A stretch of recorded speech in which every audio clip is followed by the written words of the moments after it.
നമസ്കാരം. വേദിയിലും സദസ്സിലുമുള്ള സജ്ജനങ്ങളെ, പുരസ്കാരങ്ങൾ എപ്പോഴും ഒരു കലാകാരനെ സംബന്ധിച്ചിടത്തോളം പ്രോത്സാഹനമാണ്. അതും മലയാളം പോലെ നല്ല സിനിമകൾ ഏറ്റവും കൂടുതൽ എടുക്കുന്ന ഭാഷയിലെ അഭിനയത്തിന് നല്ല നടനുള്ള അവാർഡ് കിട്ടുന്നത് അതിലേറെ പ്രോത്സാഹനജനകമാണ്. കഴിഞ്ഞ വർഷം ഇറങ്ങിയ സിനിമകളെല്ലാം എല്ലാ തരത്തിലും വലിയ വിജയങ്ങളായിരുന്നു, കലാപരമായും സാമ്പത്തികമായും. പുതിയ അഭിനേതാക്കളുടെ മിന്നുന്ന പ്രകടനങ്ങൾ നമ്മൾ കണ്ടതാണ്.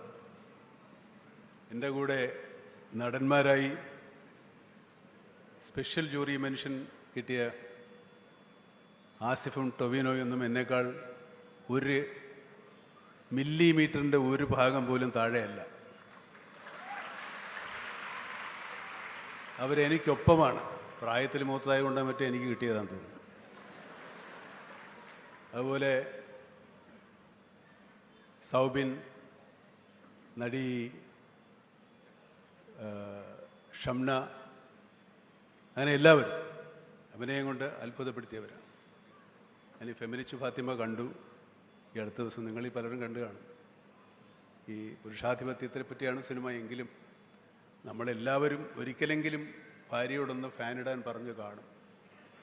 ആ സിനിമയിലെ ഭർത്താവിൻ്റെ പ്രധാന ജോലി ഭാര്യയോട് ഫാത്തിമ ഫാനിട്ടെ എന്ന് പറയുക. ഇത്തരം സിനിമകൾ മലയാളത്തിൽ മാത്രമേ ഉണ്ടാവുള്ളൂ. മലയാളികൾക്ക് മാത്രമേ അങ്ങനെ ഒരു സിനിമ ചിന്തിക്കാനും ഉൾക്കൊള്ളാനും സാധിക്കും. നമ്മുടെ മറ്റു ഭാഷാ ചിത്രങ്ങളിൽ പ്രവർത്തിക്കുന്ന സാങ്കേതിക പ്രവർത്തകർ എപ്പോഴും ചോദിക്കുന്നുണ്ട്, മലയാള സിനിമയ്ക്ക് മാത്രമാണ് ഇങ്ങനെ ഒരു, എന്താണ് ഇങ്ങനെ, അവർക്ക് മാത്രം എങ്ങനെയാണ് ഇത്ര നല്ല സിനിമകൾ ചെയ്യാൻ സാധിക്കുന്നത്, ഇത്ര നല്ല കഥകൾ കിട്ടുന്നത്? ഒറ്റ ഉത്തരവേ ഉള്ളൂ, ഇവിടെ അത് കാണാൻ ആളുള്ളത് കൊണ്ടാണ്. നമ്മുടെ പല സിനിമകളും നമ്മുടെ നാട്ടിൽ വിജയകരമായി പ്രദർശിപ്പിച്ച കലാമൂല്യമുള്ള സിനിമകൾ ഒരിക്കലും മറ്റു ഭാഷകളിൽ പ്രേക്ഷകർക്ക് താല്പര്യമുണ്ടാകണമെന്നില്ല.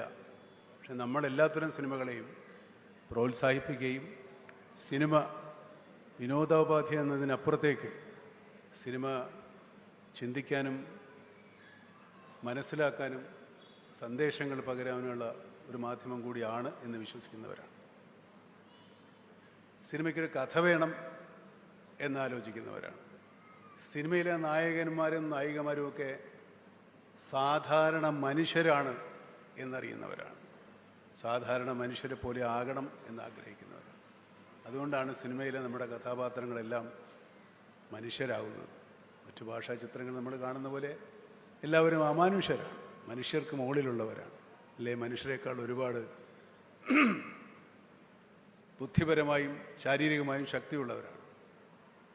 ഒരു സാധാരണ മനുഷ്യനേക്കാൾ നമ്മുടെ സിനിമയുടെ നായകന്മാർക്ക് ശക്തിയോ ബുദ്ധിയോ ഒന്നുമില്ല, സാധാരണക്കാരാണ്. സാധാരണ മനുഷ്യർ ചെയ്തു പോകുന്ന നന്മകൾക്കും തിന്മകൾക്കും അവരൊരിക്കലും അപ്പുറമല്ല. അവരുടെക്കും നന്മകളും തിന്മകളും ഉള്ളവരാണ്.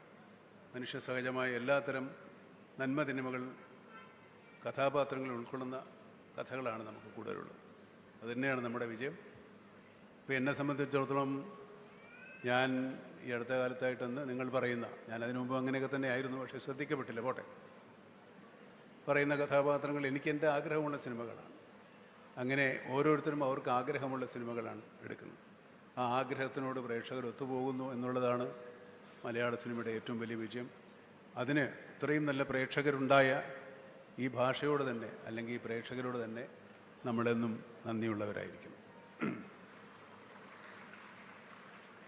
മലയാളത്തിൻ്റെ സിനിമയിൽ ഇനിയും ഒരുപാട് വലിയ ഒരു എന്താ പറയുക, ഒരു കഴിവുകളുടെ ഒരു ഖനിയാണ് മലയാള സിനിമ.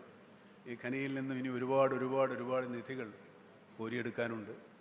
അങ്ങനെ കോരിയെടുക്കപ്പെടുന്ന നിധികൾ നല്ല സിനിമകളായി, നല്ല അഭിനയമായി, നല്ല സംഗീതമായി, നല്ല കഥയും കഥാപാത്രങ്ങളുമായി നിങ്ങളുടെ മുന്നിൽ വരട്ടെ എന്നാഗ്രഹിച്ചുകൊണ്ട് അതിലൊരു ഭാഗമാകാൻ എനിക്കും സാധിക്കട്ടെ എന്ന് ആഗ്രഹിച്ചുകൊണ്ട് ഈ പുരസ്കാരത്തിന് ഇതിനെന്നെ തിരഞ്ഞെടുത്ത ജൂറി അംഗങ്ങളോടും ഇതെനിക്ക് തന്ന കേരള ഗവൺമെൻറ്റിനോടും എനിക്കുള്ള അഗൈതവമായ നന്ദി രേഖപ്പെടുത്തിക്കൊണ്ട് ഞാൻ എൻ്റെ വാക്കുകൾ ഉപസംഹരിക്കുന്നു. നമസ്കാരം.